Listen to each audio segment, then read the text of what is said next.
গীতার ধ্যানের যে শেষ মন্ত্রটি আছে সেটিও খুব তাৎপর্যপূর্ণ। শুধু ভক্তি দিয়ে তো হয় না, ভক্তির সঙ্গে জ্ঞান কর্মের মিশ্রণ দরকার।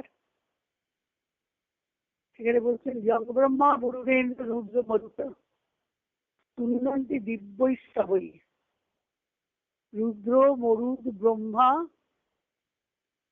ইন্দ্র সকলে, ব্রহ্মা সবাই কি করছে? দিব্য স্তবের দ্বারা তোমার স্তব করছে। তুন্নন্তি দিব্যৈস্তবৈ। আর কি? বেদৈ সাঙ্গপদ ক্রমপরিষদৈ গায়ন্তি ইয়ং সামগা। সামগান যারা করে তারা বেদের যে মন্ত্র, বেদ মন্ত্র, উপনিষদের মন্ত্র তারা ঠিক যথাযথ উচ্চারণ করে সাঙ্গপদ ক্রমপরিষদৈ, অর্থাৎ বেদের যে অঙ্গ যেগুলি, সেই মন্ত্রগুলি, উপনিষদের মন্ত্র তারা যথাযথভাবে উচ্চারণ করে সামগান করছে তারা। কিন্তু ধ্যানাবস্থিত তদ্গতেন মনসা পশ্যন্তি যেন যোগিন।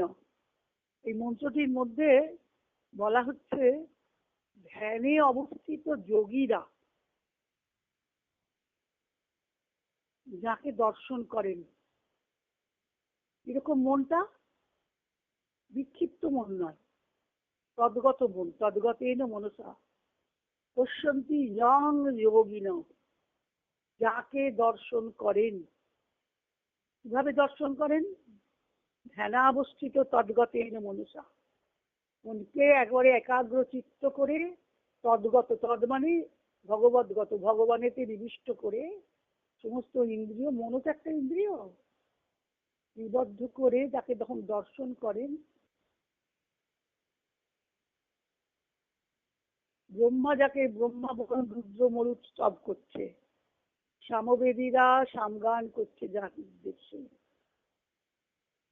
যে সময় এটা রচিত হয়েছিল মনে হয় তখন সামগান তো করাই হতো, সামবেদের মন্ত্র, সাম মানে সুর, সুর বসিয়ে গান করা হতো।